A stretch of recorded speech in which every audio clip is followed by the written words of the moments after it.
Today I'm going to show you my room. This has been requested so many times, and I do live in a college apartment, so I couldn't afford a lot of fancy furniture, so I recreated a lot of furniture on my own, looking in thrift stores and garage sales. You can find so much good stuff in garage sales and thrift stores. My room is very colorful. It really doesn't have a theme, it's just color. So if that's not really for you, it's my style, and that's really what matters. So let's get on to my room.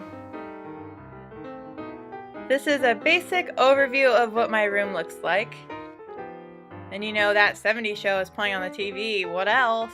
There's an Aubrey sign above my room. I don't know, they have those in New York or something where they paint your name or something. And then my picture collage, which I drew all of these except for the girl. She was from IKEA. And then my TV stand. I have two plastic storage containers that were really cheap at Target, and then that center one was from a garage sale, really cheap. I got it for $5. And then to make it look all together, I just put a piece of fabric on the top so it looks kind of cohesively together. I think that came out pretty well for what I needed it for. And then my Papazon chair, which I actually got at Pier 1. And then two IKEA mirrors that were really cheap, and I just hung those on the wall with my pretty dream catcher. And then this is the view outside my window, a pretty good looking tree. And then my desk I actually made out of two storage containers and then a block of wood on top that I painted with brown little stain paint. This is the typical makeup station you would see in any room, I guess.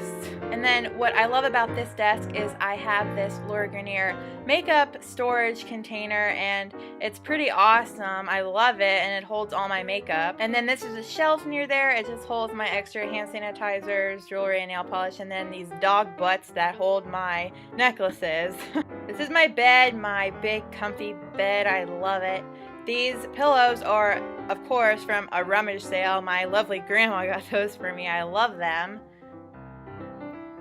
Then above my bed, I just have another photo collage of DIYs I love to make and another dream catcher. And this is my nightstand, typical nightstand you would see, I guess. Those two doors are to my closet and bathroom, and then the flowers in the middle are from Target, and this is another basic overview. Thank you guys for watching my room tour. I hope you got some great ideas, and see you next time.